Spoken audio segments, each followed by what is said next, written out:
"12 months ago, we gave you a video tour of Zaytuna farm, and we've been requested by many people to show quite a few new elements and additions that have happened in the last 12 months.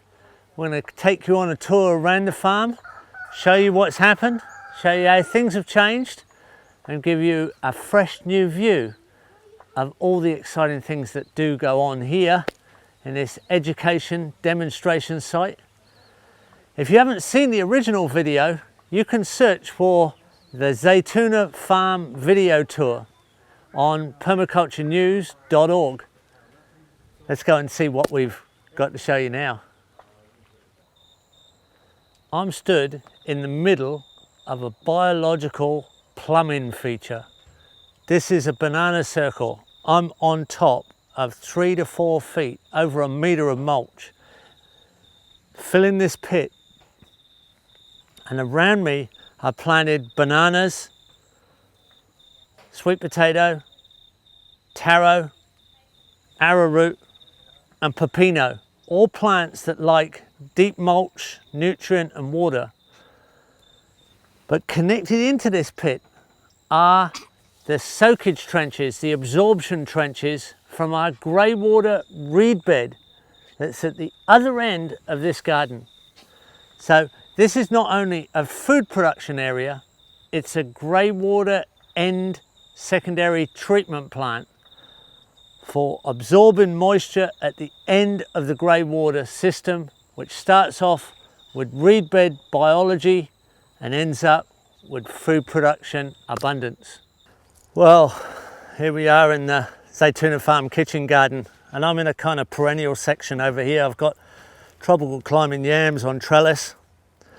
Right next to it, I've actually got Jerusalem artichoke, which is not so tropical, mixed in with turmeric. And I've got yacon here, which is going through, be harvested pretty soon after the summer. And a whole bed of basil and turmeric, plus a very edible arrowroot, a very special variety of arrowroot, and a whole bed full of aracacia here. Now, this is a kind of perennial semi-tropical area. And the guys here are putting out coriander seedlings and okra and perennial spinach all down the edges. Okra down this bed here, but perennial spinaches on the edges. We've still got eggplant, rhubarb through here, beds of onions, lettuces coming through, more basil, more onions, beans, mullahaya, which is your salad mallow, beetroot, winter spinaches going in now, and beds of carrots here and there, tomatoes of different ages. It's a whole mixture of food here. It's a health food shop. Nutrient dense food. We test the bricks readings. These are contour beds, footpaths on contour, double reach. With drip irrigators because we have dry periods when we need to irrigate. Out of the 25,000 meals a year that the kitchen produces, a lot of the bulk diversity comes from here, and the major bulk comes from the main crop garden where we really get our big main crops. But this is the diversity. It's a very large kitchen garden because we produce a lot of meals, and it's a great training ground. And just above it is a food forest just below one of the main swales of the property, which is an emerging edge to the system, and new infrastructure is going down below. It's a beautiful place to be working.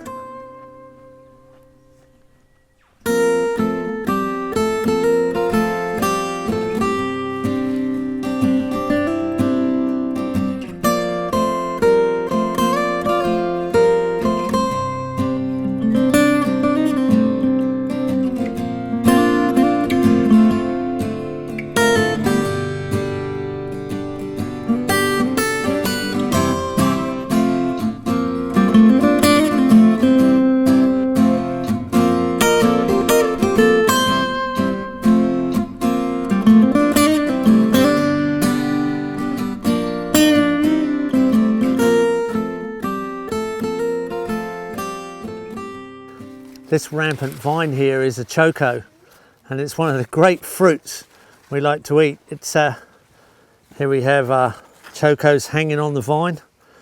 They're very, very prolific. Not only can you eat the fruit as a vegetable, you can also eat these unusual looking tips that are soft and tender, and steamed up they taste like asparagus. And after 2 years you can actually eat the root of the choco as well, which has like a tuber on the root. So a very, very prolific and easy to grow climber as an addition to any perennial garden system. I'm stood on the new preparation for a winter garden. We've got the unmulched beds below me, and we're mulching now in between our rows. We plant in between these production rows. These furrows here are covered in compost, deep compost, and then mulch, and then we plant up on the hilled rows here. There's 100 kilos of potato seed going in the next few days in these sections. Behind me, over at the distance, the green area is the summer main crop coming to an end. There's taro and pumpkins, sweet potato, salad mallow, Jerusalem artichoke, cassava, and a few odd zucchinis and marrows, and it's now turning over at this time of year into our winter crop. I'm going to start planting our broad beans and our cabbage varieties and kales and peas, and major potato time of year. So this is a great time to see the change from summer to winter in this subtropical type gardening system. This is main crop gardening, where we grow our bulk crops. This is the closest thing we do to agriculture, and it's still pretty diverse, as you can see in the distance.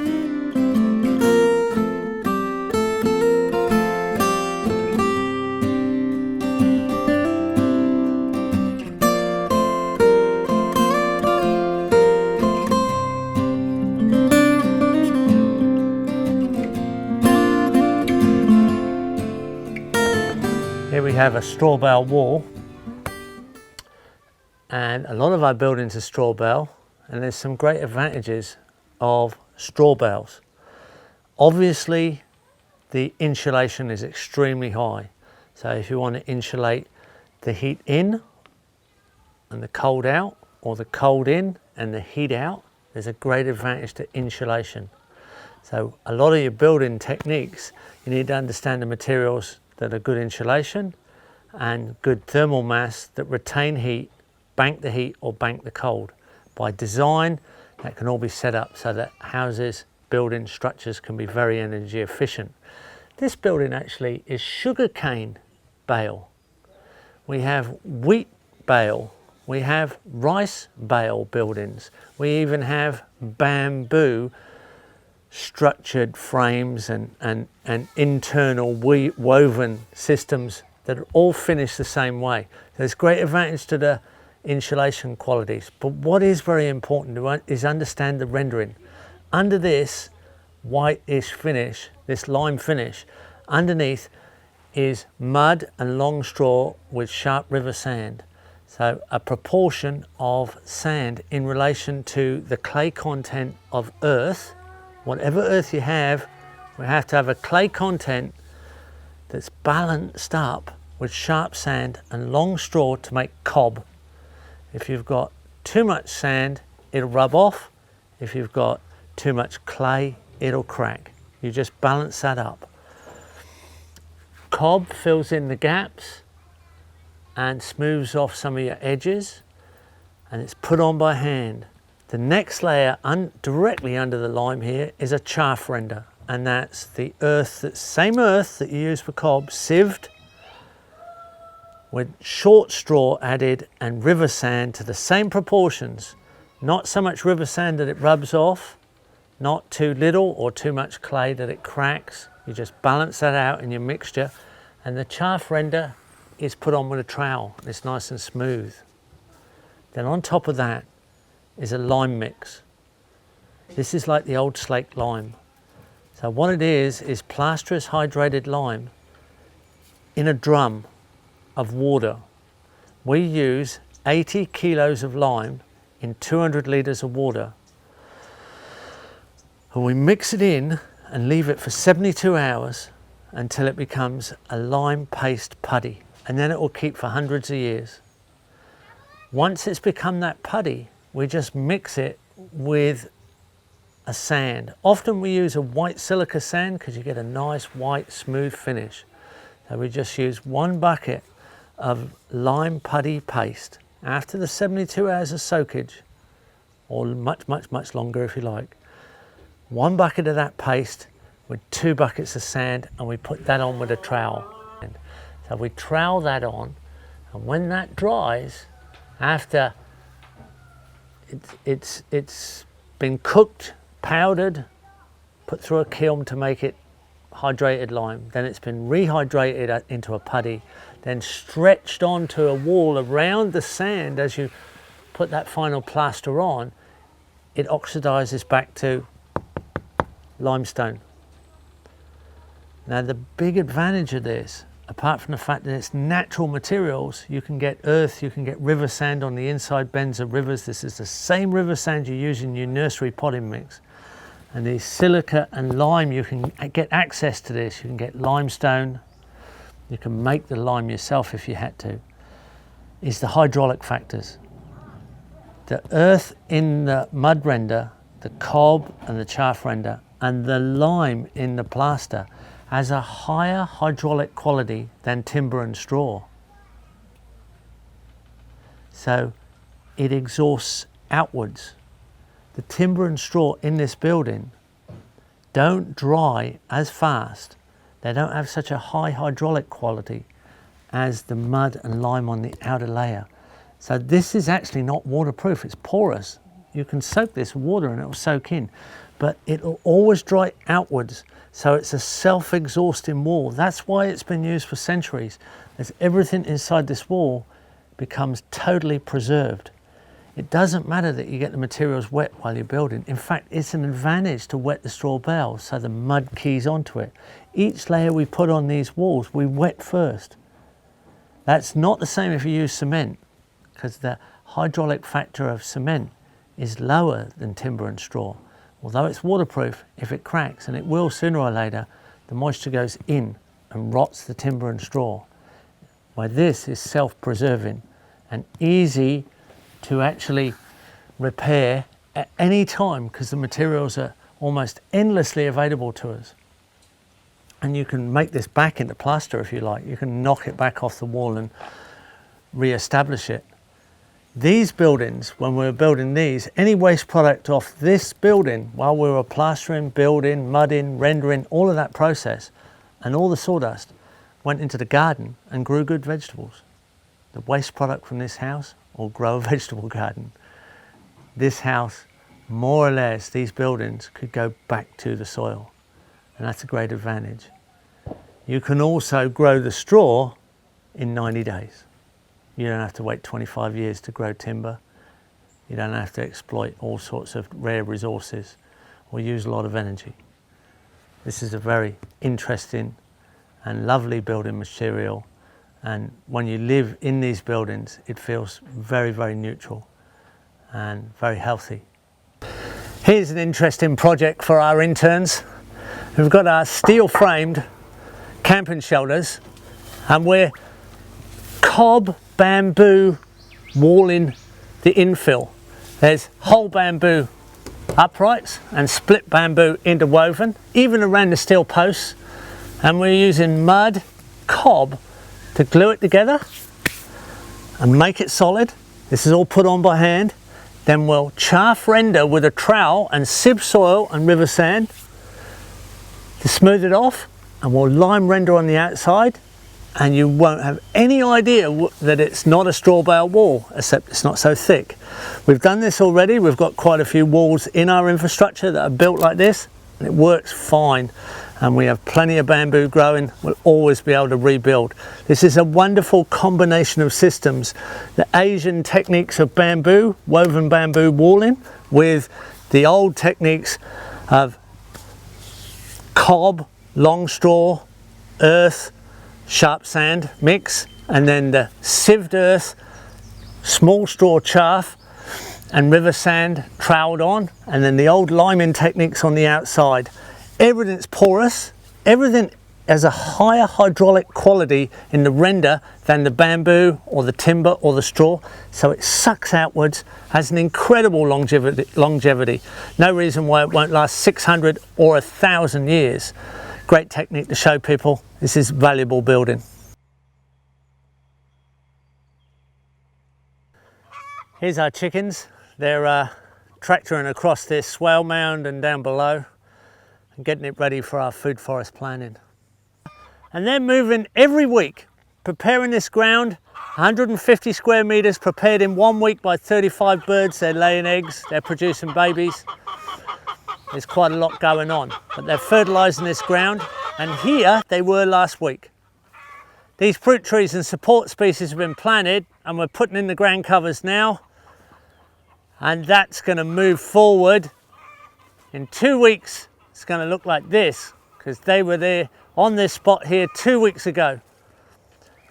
Our perennial ground covers coming up. It's been planted as cuttings. Our annual ground covers germinated, and the fruit trees are looking good. It is the right time of year to do this. Then, as we move forward this way, we're actually going back in time. So 2 weeks before, they were here, and this has been planted and it's emerging, and the trees are still looking good, and the ground cover's covering ground. So if we go back again, and you can see a distinct line here. So 1 week, 2 weeks, 3 weeks, 4. And 4 weeks ago they were on this section. And 5 weeks ago they were on the start.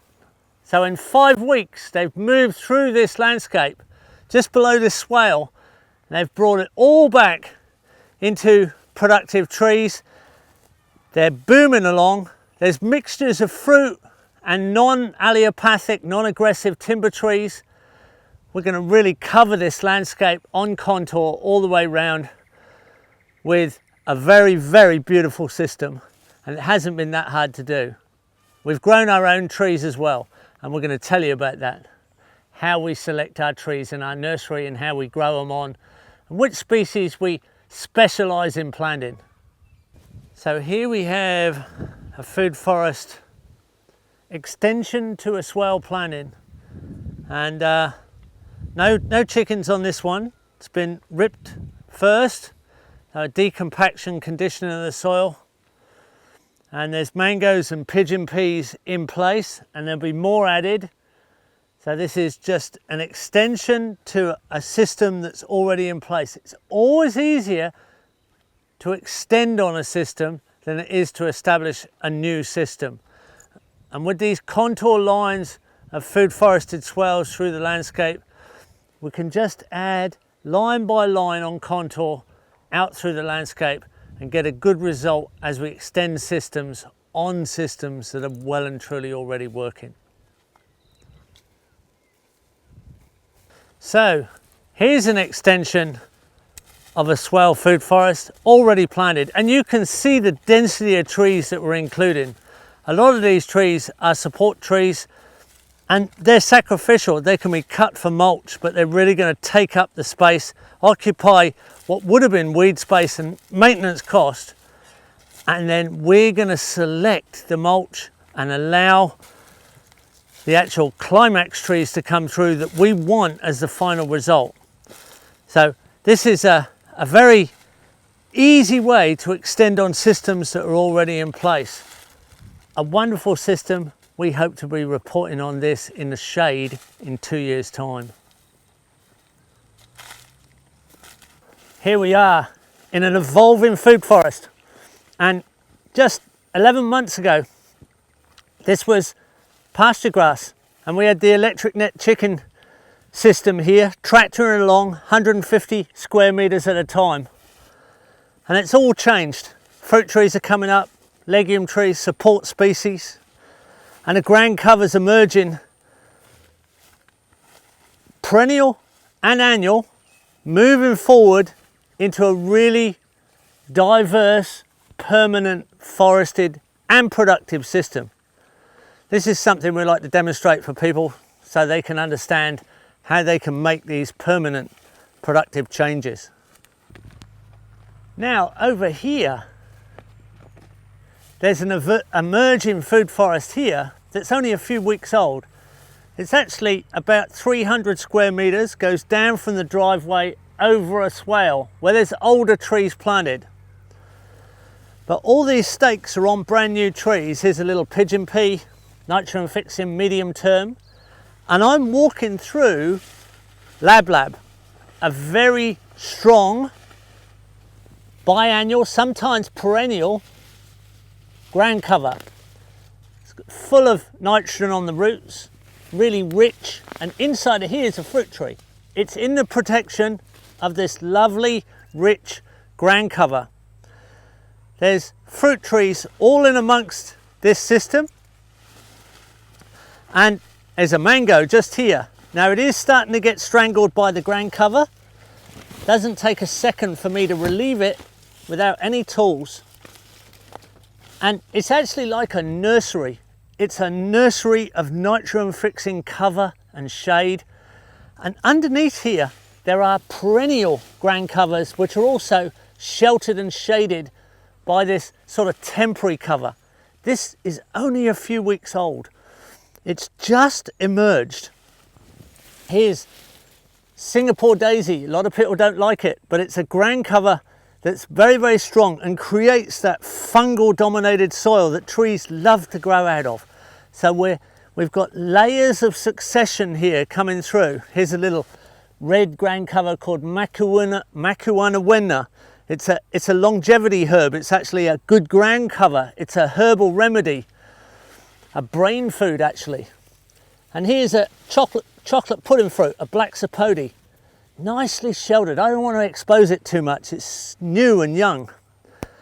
This fertility has been jumped into situation. This situation's been boosted by the chickens tractoring across here just 1 week, gone, plant, emerge, permanence. If we cross over the road here, there's another food forest that's about a little over a year old, about a year old. And it only had a cow cell on it, didn't have the chicken tractors on it. And we've recently planted in here more ground cover. This was one we did quite a lot of research on, and it's going pretty well. And the ground cover's emerging. So we've got extra switch into Lab, just like that one. And it's going to dominate over the weeds just like that one and give this a boost into its next layer of succession. And there's a swale just above it. So this whole area of mixed fruit trees will emerge into a shady, productive forest. Eventually you'll be driving through a food forest either side of the entry to the property here, and there'll be a beautiful, wonderful system.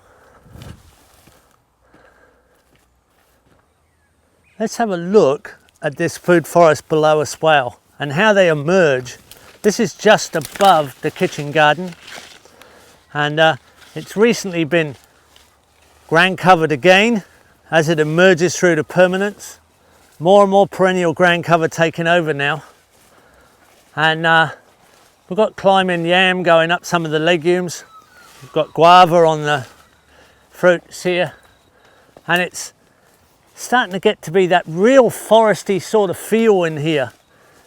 You're not going to stop it now. It's going through to permanence, and there's one or two volunteer legumes here and there, but it's going to fill all its own gaps as it goes through and becomes a permanent forest of productive food. These are contours all the way through the landscape like this that are just emerging in succession, so we can show students year after year the different events of these systems as they become a little bit untidy, then they get a little bit more stable, and then get a little bit untidy, then go through, be a little bit more in control, and eventually they go through quite quickly actually into something that's like the Garden of Eden. Here we have the annual or biannual ground cover, and it's controlling the ground in this space. There's even little ice cream beans germinating underneath here. You can see these little fallen fruits are germinating in this ground cover, but it's leading to, and we're designing and aiming it to, a perennial ground cover. This is Singapore daisy, and this, like all perennial ground covers, traps the organic matter. It traps the woody material, and that creates a fungal dominated soil. And here they are. Here's the testament. Here's mushrooms growing out of the edge between the fungal dominated and the slightly less fungal dominated ground covers. This ground cover will take over from that one by our design and go through into a permanent system, supporting the forest until it's shaded out by the forest itself.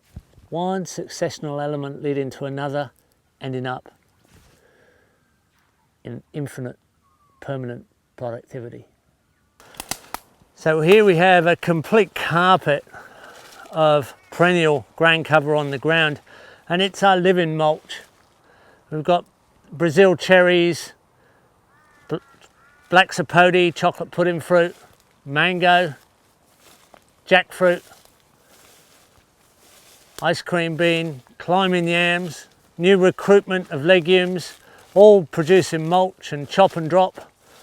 We've got a big avocado just there, tipuana tipu. There's a whole mixture of sort of out of zone, low maintenance food forest, and the low maintenance is definitely because we've got this perennial ground cover. And when you get down under the ground here, onto the ground, through under the cover, this ground cover is just trapping mulch, it's trapping organic matter. It's full of leaves, it's full of organisms that are breaking down leaves. There's sticks under here and they're all rotten. This is the forest, the fallen forest that grows the trees, and it's the ground cover here that helps the conditions that break it down, that make the fungal response happen, that convert it to a fungal dominated forest type soil. This rampant ground cover is so easy to maintain if you know you're getting a permanent forest created above it that will actually shade it out in the end once we're up in canopy and really slow down its vigour.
Here's a red cedar.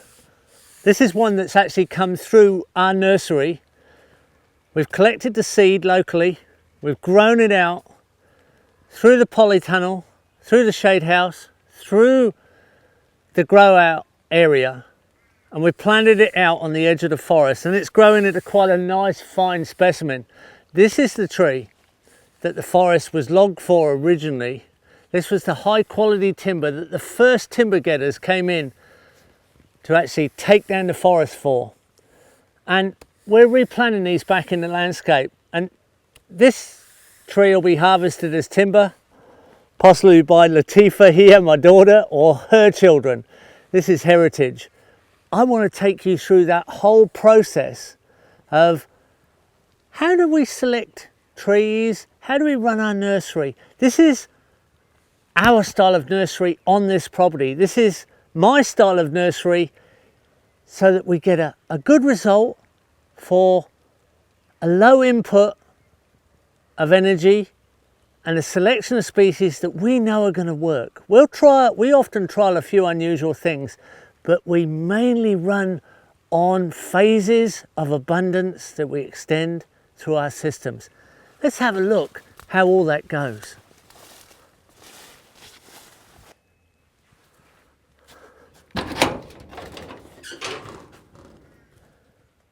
In here we have our storage of seeds. Now, different seeds store for different periods of time, and you've got to have a little bit of knowledge about when you collected the seed. So that's important. This seed store double functions as a small battery bank, solar power station. So we have our storage of electricity in batteries. We have a little fuse box here, and we have our voltage regulator here. That's because we need a certain amount of electricity in our nursery to run a small electric pump to give us extra pressure for our misters and our solenoids that run some really good appropriate technology. Now, I'm going to run you through that in a minute. Let's get back to these seeds. Here we have a whole selection of seeds. There's some bean seeds here, lima beans, and we have here some lemon myrtle seeds. They're a native Australian tree. We have some loofah seeds here. We have some arrowroot seeds. There's a whole mixture of seeds. Here's some casuarina seeds that are splitting in their pods. There's all kinds of little processes here. There's chia seed from our last crop of chia. There's salad mallow in bulk. No, sorry, that's Ethiopian cabbage, one of our major winter brassicas. It's about selection. This particular brassica grows so well here. We've trialled it over a few years, and we can collect a massive amount of seed because it's so successful. That's one of our main cabbage, kale type plants of winter. Its abundance is the reason it's here in such bulk. So we've selected elements that have proved themselves with abundance. Here's an amaranth seed, one of our main grain amaranths. So we've selected seed because they've worked so well. Now there's also some of our main trees here. There's Tipuana tipu, one of our main legume tree seeds, and one of our main legumes over food forests. It stores, but one of our other legumes, ice cream bean, doesn't store. So as soon as it comes off the tree, it has to be planted. That's a necessity of that plant, but a very successful one. And the other one that we use a lot of as a nitrogen fixing plant is this casuarina. Extremely fast, great overstory in our climate, proved itself, but it's a very fine seed. It has these little pine, look like little pine cones, and what we do to get them to split is put them in a jam jar, get them hot, and the seeds burst out of the little cones, and then there's a special way that we grow these on. Now, All of these little requirements you learn over time in a particular site. Lucina, one of our mid-story legumes, very easy to grow, comes in these little pods.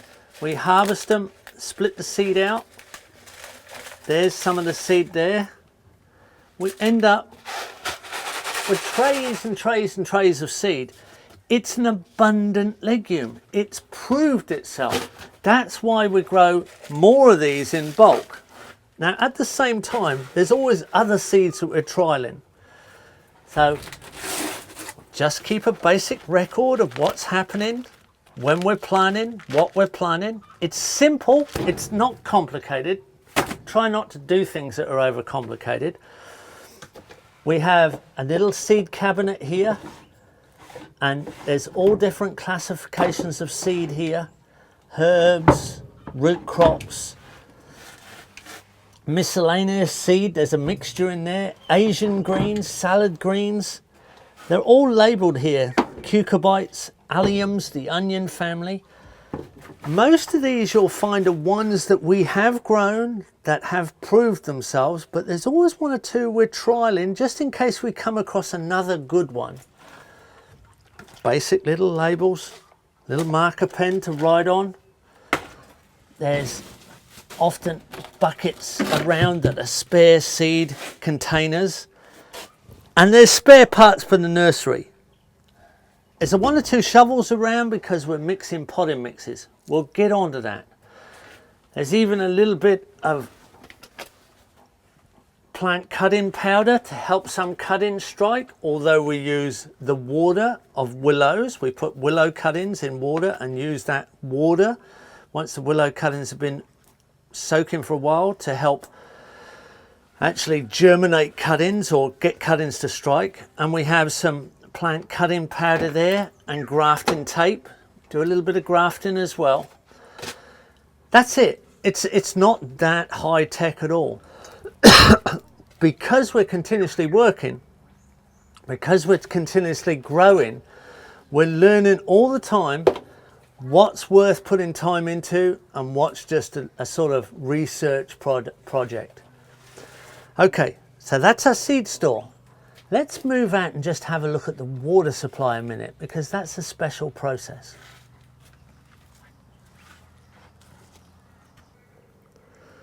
Now here we have our main water coming 20 meters downhill from gravity, from dams up on the top of the property. And there's quite good pressure. That's the gravity pressure. But because it's biologically rich water, has quite a lot of biology in it. And we want to run very fine misters in the nursery. And we want to run some automatic misting systems because we just don't have the manpower, especially in the Western world, for people to be absolutely on the job all the time.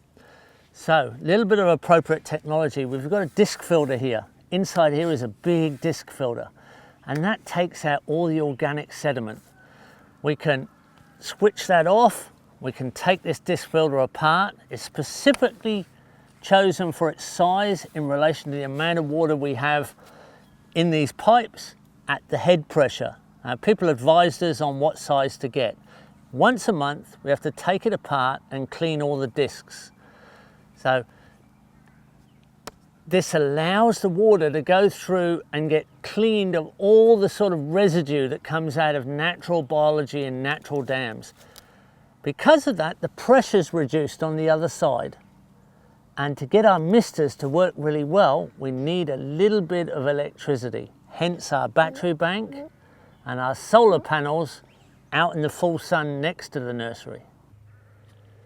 Here's our solar array, and this gives us the energy in that charging that battery bank to run our solenoids, our timers, and our little electric pump. Make sure we get a nursery that really does work 100%. So under this cover is our little pressure pump. This is running on the solar electricity from the battery bank. Built up pressure here. As soon as any water is demanded, it cuts straight in. So it's a a pretty basic system. There we go. We've got the electricity coming in under this cover and a couple of little 12 volt, actually 24 volt solenoids that pick up the automatic misting system. It's not that high tech, but it gives us that pressure that gives us a 100% result of humidity in the polytunnel. So here's our pot storage, and as you can see, they're nearly all recycled and they keep being recycled, and we don't bother sterilising pots. So from here we pot up on the table and take out the plants or seedlings out to distribute through the grower areas of polytunnel shade house or outside hardening off area. So it's as simple as that. It's a table and a pot storage next to our seed store. We've got a water supply right here as well. Now we're starting to get into business. So we also have a supply of planter bags. Some of them are right up to 100 litres in size. They're big bags because we're transplanting things like large bamboos at times, and we're growing trees to a bit of a size. Mostly we use pots, but we do have a supply of bags. Let's have a look at the potting mix. Our potting mix is a mixture of sharp river sand and sieved compost. And we do different grades. If we've got a really rich rainforest type plant, we'll go up to 50% sieved compost, 50% sharp sand. If we're going to a really fine seed like a eucalypt, or as a vegetable something like a carrot, which you don't normally grow in a seedling, but fine seeds, we add more sand. So the proportions can go 10 parts sharp sand to 1 part sieved compost, right up to 1 to 1 for a rich rainforesty type plant. The general rule is the smaller the seed and the more arid the area it comes from, the higher the proportion of sharp sand in there. And this is important that it is sharp sand. It's gritty, it's sharp. It comes from the inside bends of rivers. And the compost is fine and it's sieved. What's stuck in my hand there is that black colloidal material is the actual compost. Now, just as a rule of thumb, like to keep it at mainframe broad systems at work. Let's not get complicated and intricate here. The average seed, if you get the smallest area across the seed and multiply that by 3, that's the average depth that you push the seed into the potting mix. That's just a generalization. But if you take this, the diameter of the seed across the minimum area of the seed, multiply that by 3, that's a general depth that you average for the planting depth of that seed. So you can imagine really fine seeds are only just dusted with the mix, and things like avocados, 2 or 3 inches down. That's about it. Let's have a look at the sand. So here's our sharp sand. Latifah likes it like a sand pit. She doesn't mind playing in the sand here. But this is a really coarse river sand. We collect it from our own river, right, from our own creeks in this area, just on the inside bends. Make sure there's no clay in it. So clay in a potting mix is quite deadly for the germinating plants and growing little trees, because it cooks, it gets hot and it cracks when it dries. Where sharp sand has quite a lot of minerals in it and it's free draining. You've got to have free draining soil in your pots, because there's a large surface area around the pot that makes the pot susceptible to cooking the soil, and it needs to be free draining. So a little bit more water required for a plant in a pot than a plant in the ground, and a much more higher requirement for a free draining mixture. Let's have a look at the sieve that we actually sieve the compost with. Okay, let's put some compost in the sieve. Pretty rough mix, that one. And we'll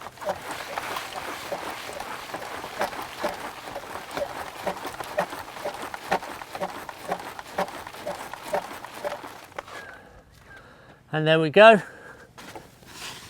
We've got a nice sieve compost mix come out the bottom there. That's what we mix with the sand.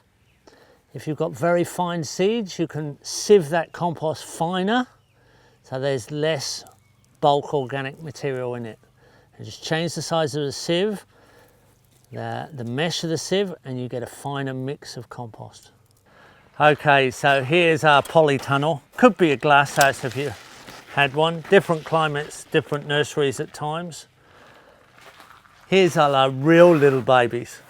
There's little tiny seeds in here. Actually, here we have some jackfruit seed. Now we're going to go and plant a jackfruit later that we've grown out, but this is the jackfruit seeds here that we've seen collected. They're on their way through. So, vegetable seeds, little tree seeds, a whole set at the back here of ice cream bean. The ice cream bean, like I said before, has to be germinated immediately that it comes off the tree. Now here we have a little tiny stainless steel mesh and a little pivot, and if it gets wet, it gets weighed down.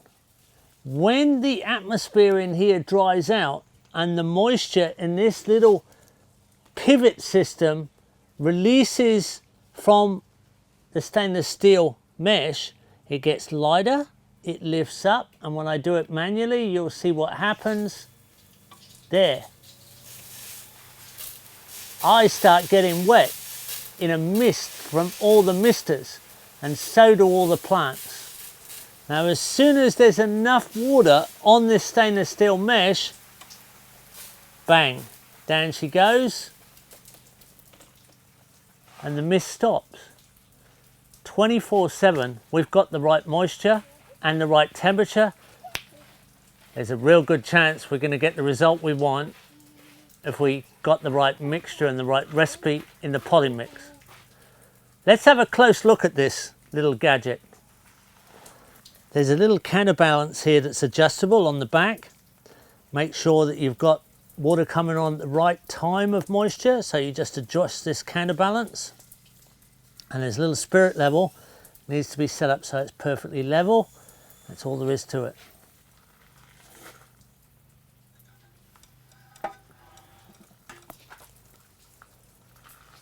So we also use cages because we can have problems with mice and rodents getting into our young seeds. They come and dig the seeds out for us, which we don't like. So we put sensitive seeds in a cage. At certain times of year, there's more rodents than others. We also use covers on our seedling trays just to make sure we get the plants germinated and they're not attractive to rodents while they're sitting in the potting mix. Okay, here we are, the next stage of the operation. From the polytunnel to the shade house. Now we've got a watering system exactly the same. It's a humidifier, but here the plants are just a little bit more exposed to the elements, yet shaded, and we've got all our vegetable seedlings coming through here on one side. On the other side we've got all our fruit trees coming through in their initial stage of growth before they go to the hardening off area. And this is where we start to see the opportunity that's in front of us. Everything's planned in stages as it comes through. Same sort of thing with the potting mix, it's the same potting mix. Come on in, let's have a look around. So here we have legume trees all coming through. More legume trees coming up. Lucina, bauhinia, a custard apple here, pigeon pea, black sapote, Davidson plum, an Australian native. And we go on through other natives. There's vetiver grass there. And down at the other end, we have a worm farm. The worm farm gets irrigated with everything else. And all our weeds that come out of our pots go into our worm farm and get converted into fertilizer that comes back to the nursery. Here's our worm farm. It's just a bath up off the ground so we can get a pot underneath. Here's our worm juice. Great fertilizer. We can put that directly onto the plants, or you can water it down 10 to 1, 20 to 1 even is still good fertilizer. And you can use it neat like that because it's getting irrigation water coming through it all the time. must be well drained. The plug hole in the bath must work well. Now in here are all our weeds from our pots and weeds from our nursery where we're cleaning up. Have a look at these, Latifah. Look, we've got little worms. That worm there, see that one? Oh, there, look at that. What's that? Tell Craig what that is.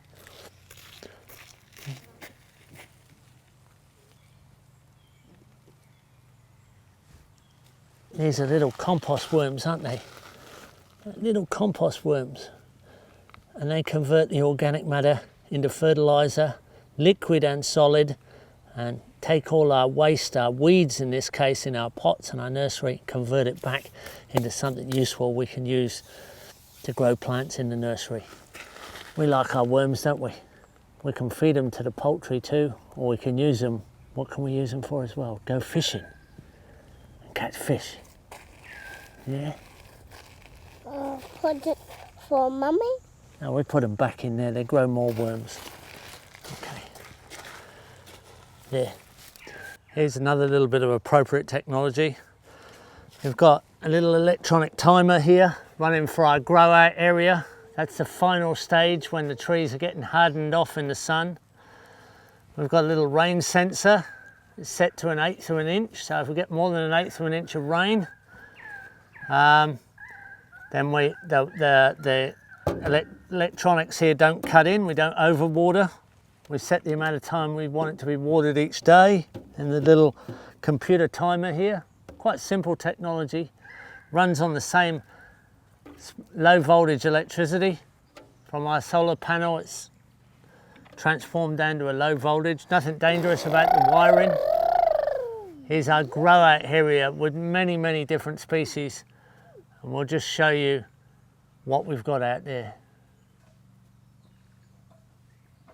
So here we have quite a selection of trees that we use a lot of, and one or two specialties. A lot of pigeon pea, because it's a medium-sized legume in our system here, and it's a fast-growing chop and drop. But right here is Jaboticaba, which is a more sophisticated fruit tree. There's lots of ice cream bean. Davidson plum, a native fruit tree, a little bit more sophisticated. And casuarina, quite a lot of casuarina because we use it as an overstory legume. Bauhinia, a medium story legume we use a bit of. Tipuana tipu, but here's pomegranate, and there's guava, and here's bunya pine coming through. More guava, more bunya pine, and here's citrus. So citrus that we graft, and we graft on from a very hardy bush lemon. We graft on mandarins, grapefruits, oranges, whatever citrus we want. We can graft them in the nursery, or we can graft them out in the field. So we can plant our bush lemon, just cut them off so there's no leaves, and take a mature growing tip off a tree that we know has a particular quality and graft it on with grafting tape. These citrus that we choose to grow as the starter, as the rootstock, are so hardy, if the graft doesn't work, they just re-sprout. We can graft again later. We don't go for hard systems, we go for systems that we can extend the abundance. There's some scented basil here, there's some mugwort here, there's some lemongrass here, just a few herbaceous plants. So we have a whole row here of gramachama, a fruit tree we grow a lot of, and wampi. And we have a large forest tree here, black bean, a native Australian tree, and large bunya pine. There's a whole mixture of stuff here. There's some Brazil cherry down here in front of me.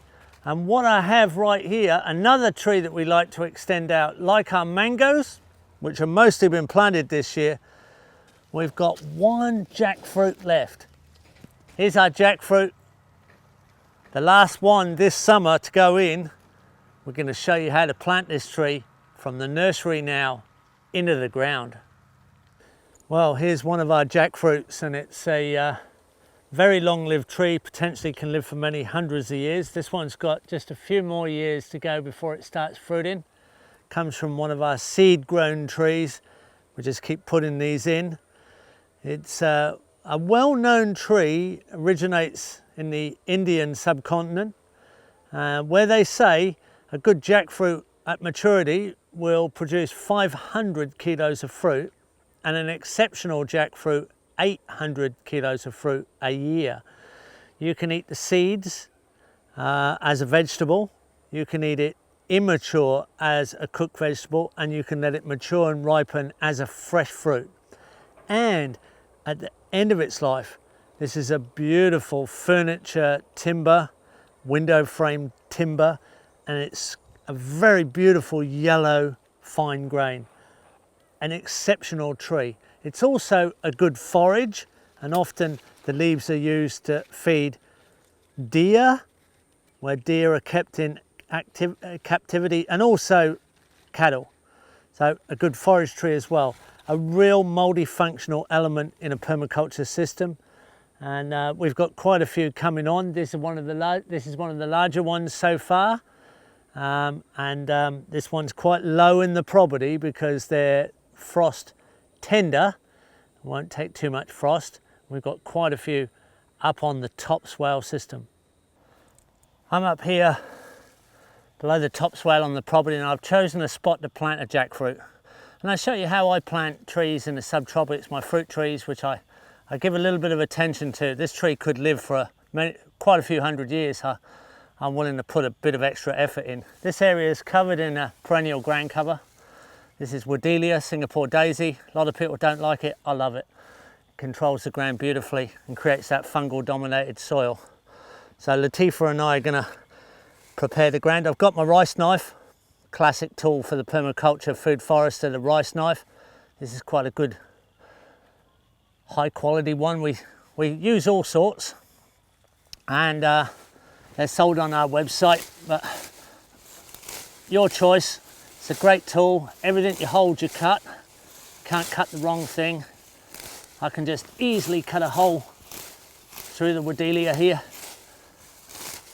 It's much easier than all the weeds and grasses that normally dominate our landscape in the pioneering mode. So it's a friendly pioneer for us by design.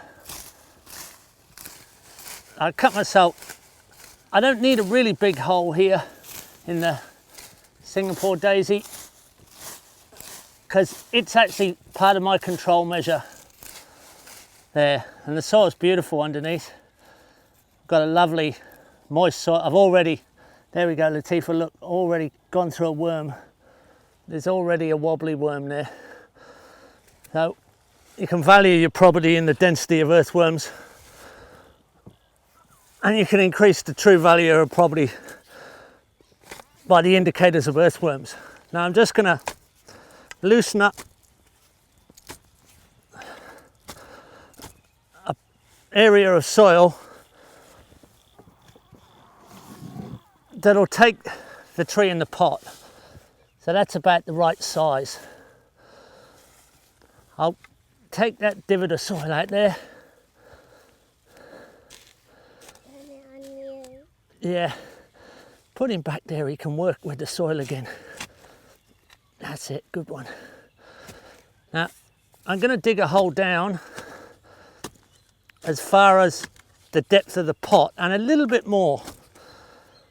I'm going to bring the loose soil out on the lower side because if there's any surplus, I'm going to make a little bit of a dam wall of soil below the tree.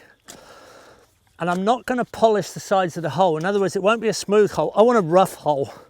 I want something for easy side lateral penetration of the roots. The roots can grow out sideways and down through kind of loose soil. So this long handle post hole shovel, this is what we call in Australia, long handle post hole shovel. Ideal for this job. I've got kind of a star shaped hole. It's not a square hole, it's not a round hole. It's got rough raggedy edges and it's quite rough and loose at the bottom. And I think our tree will sit in there just nice. So I clean out a little bit of extra loose in the bottom here, making sure there's a bit of loose right on the bottom of the hole. What we got there? What? A little rock. Little rocks are okay in there. Give a bit of drainage. And just trying to get out of the pot nice, a little bit of looseness there. And I'm going to try and hold all that together as much as possible as I put it in the hole. There we go, fill her in, Latifah. I don't want to rough the roots out. In the tropics here, subtropics, we get... Daddy, look. What, another worm? Yeah. Wow. On to the other one. There. No, this one. This worm? Yeah. I think he's already gone to work. He's gone down there to work on the tree roots, get it all loose, add some manure, look. Daddy, step? No, just press lightly like that. Press it down, press it with your hands. That's it, nicely, no air gap. We don't want any air gap in there. What do we do now, Latifah? The stick. The stick, that's right, the indicator stick. We've got to make sure we know where this tree is. There, so we put a big stick down. Now we're going to add the compost, all right? Now, at least as much compost as the soil that was in the pot of the tree. So that's really looking after this tree. Take it away from the stem of the tree because it's so rich it might rot it a bit. There's a bit of a clump of soil there. That's a lovely rich compost there. It's going to feed the tree straight down with gravity. Now we can put our paper around the tree. I can make sure that it's... And the water, Daddy? And we'll put the mulch and then the water. So these ribbed cardboards are great for the worms to go through. They actually use them like little highways and they let the air go into the soil, which is great for decomposition. I'm just making sure I'm keeping the cardboard away from the edge of the tree, right away from the actual trunk. That can cause root rot in damp climates. Let's come up a bit closer to you, mate. Around there. Now we're going to make it really thick because it will just ensure that the tree comes through with good growth. There's no weeds. The ground cover will be held back in this area. Now, that's pretty well mulched there. We'll tuck him in a little bit in the corners, like tucking a baby into bed. Now mulch. We've got some nice mulch off the paddock here. We're going to cover all the newspaper. Tuck the bed out to you. Tuck that bed in, Latifah.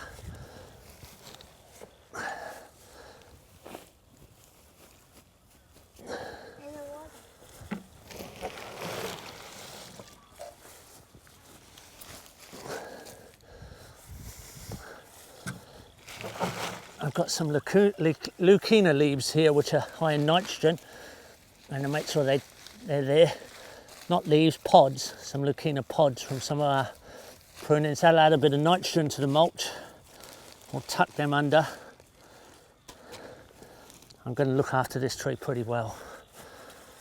Now we have our water, and it's actually got some worm juice in it from the worm farm as well. Daddy? Oh, which Nadia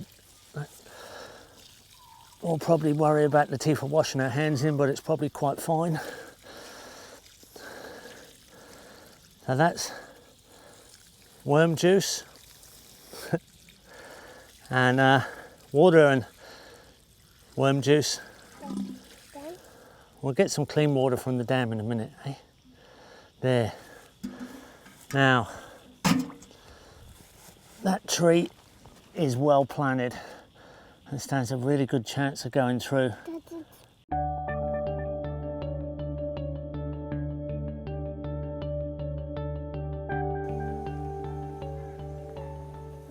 So here's our cattle laneway crossing one of the dam walls, an electrified laneway that gives us access to 47 gates around the property where we can choose our cell grazing rotation, the size of our paddocks, and exactly what it is we want to graze, whether it's the edge of the forest, whether it's actually the main pasture. And with this system, we can thread our way through the complex set of elements on a polyculturally diverse farm, typical of permaculture, a typical productive ecosystem. We can produce good animals that'll benefit the landscape and reforest the areas with their conditioning of the land that is much bigger than we can afford to condition with our own work. So the animals are working for us, giving us good production and moving the property into a richer and richer environment with more and more forest. And the areas that are left in pasture are the most improved and sustainable pasture that we could ever produce on any one landscape. A wonderful system that is so easy to replicate wherever you're putting together a polycultural extension of landscape productivity.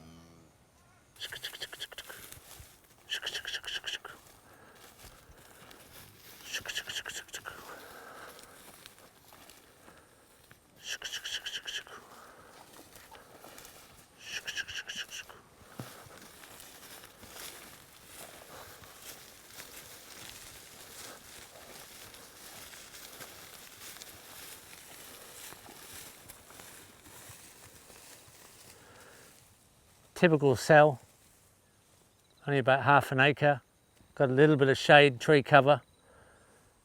Tomorrow we move these cows into another area, small area, they'll only be there a day, then they move again. They don't come back to this area for at least 50 days. In that time, the pasture's better. Areas that we want to reforest will have crash grazed and reforested. Probably do more work than any other element on the farm.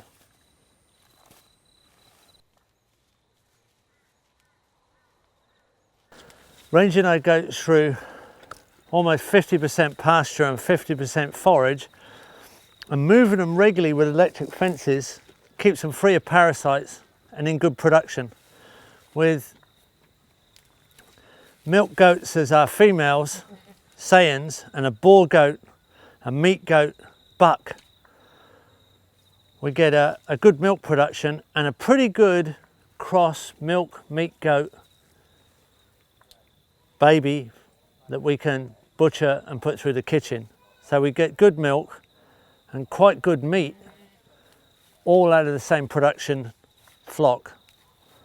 So the main thing to keep them parasite free is we've got to keep them moving, and they need half their diet needs to be tree forage and half pasture.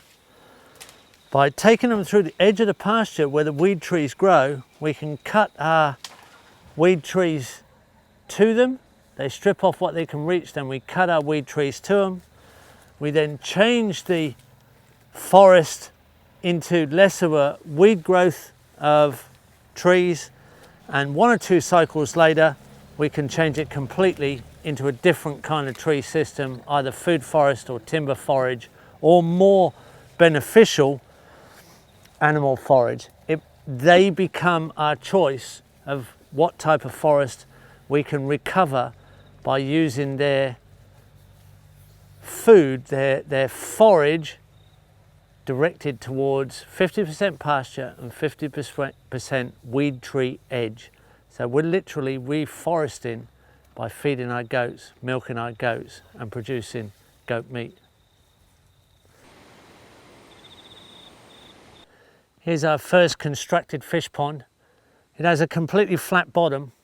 It was 2.2 meters deep when we built it. It's probably about 2 meters deep after a bit of sedimentation on the bottom.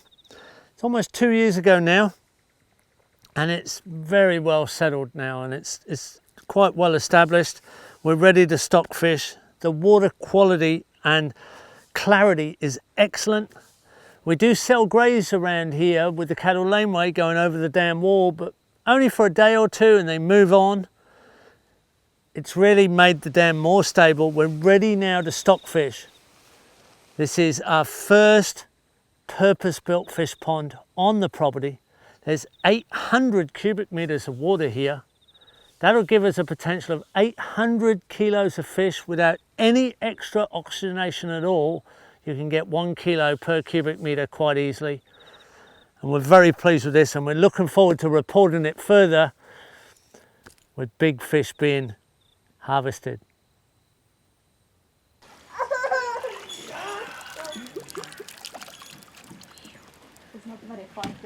Daddy, kill him. Fresh food. Straight out of the water. Straight into the kitchen. And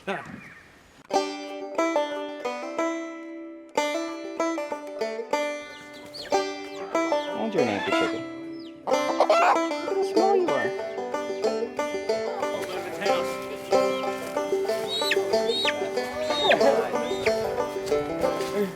Chicken!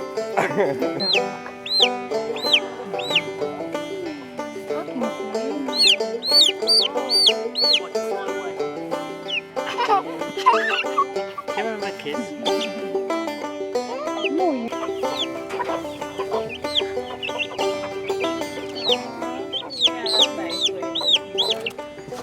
I'm about to set a broody chicken. I've got some nice dry hay here, straw and mulch. I'm just going to fill this in and make a kind of nice comfortable nest. I've got a broody chicken in here, a chicken that doesn't want to get up. She's in the egg laying box and she's pecking me. And I've got some eggs here from the birds that I want to hatch, and that's a particular strain of what we call red and blacks. They're Australorp and New Hampshire dual purpose birds. I've collected these eggs this morning, so I know they're fresh. They've come from one of our food forest tractor flocks that has fertile roosters. So I'm going to put 8 in here. I'm going to put 8 eggs in here. Might even get 9. She's quite a big bird. So I've made her a little nest. Now, I've got to get her into a position where she can sit on these eggs for 21 days. We'll put a little bit of food and drink around. And she wants to be shady. So I'm going to make sure that I can quickly put her in there and cover her up and take her to a broody cage where she can sit quietly on these eggs, keep them turned and warm. She's in here. As soon as I go to pick her up, she won't want to move. She wants to sit where she is, but she's on unpredictable eggs. These are not eggs that I can totally tell which strain of bird it is. There's a food forest established range here with a whole mixture of birds, but she's broody and she doesn't mind which egg she sits on as long as she gets a job to sit on eggs. So I'm going to now reposition her. Here she is here. She's got a really hot breast. Her breastplate here is very hot. That's an indication that she's feeling like sitting on eggs. I'll put her down on these eggs here. I'm just going to cover her up so she feels nice and comfortable and shaded. Now I'm going to transfer her. Carefully transfer her to a broody pen. These are my broody cages.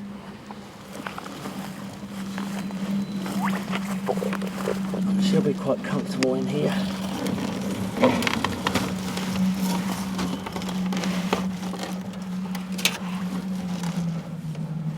Put her in the corner.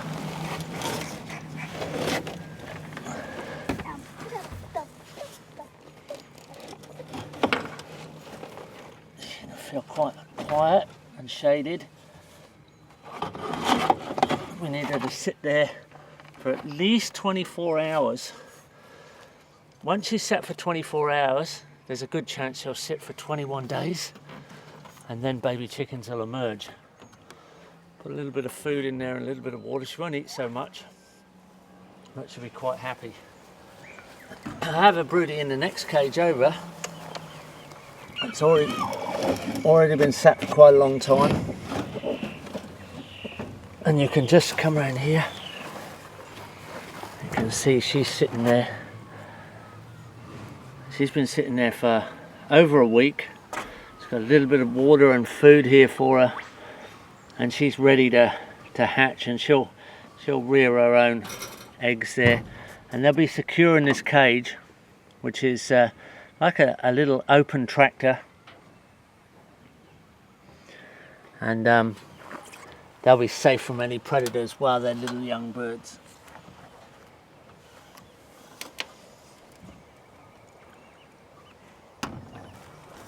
These are some of our young birds that are about a month old now, and there's 2 mothers in here, and they're very safe.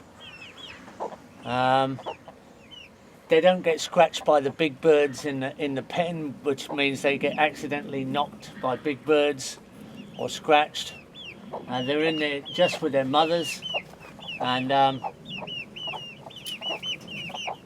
when they're about 6 to 8 weeks old, we'll move them in with the big flock when they're big enough to handle all the action in the big pen. So here they're safe.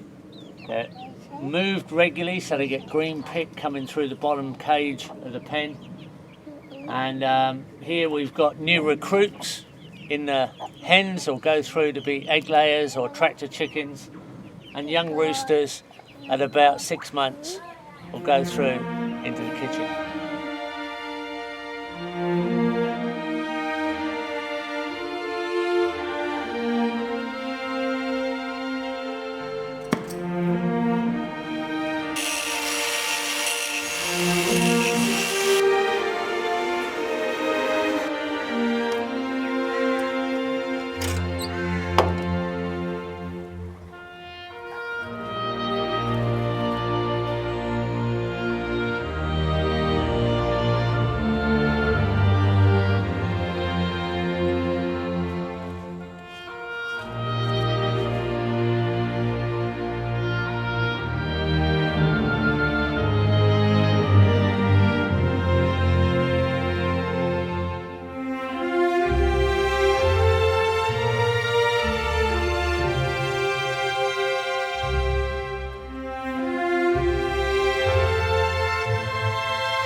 No, not this one, Daddy, not this one, not this one. This is a good one. We've got trees that grow ice cream. Whoa. And they fix nitrogen. That's Daddy's bit. Yum. Yummy. And we got seeds to plant. Where are we going to plant those? In the nursery?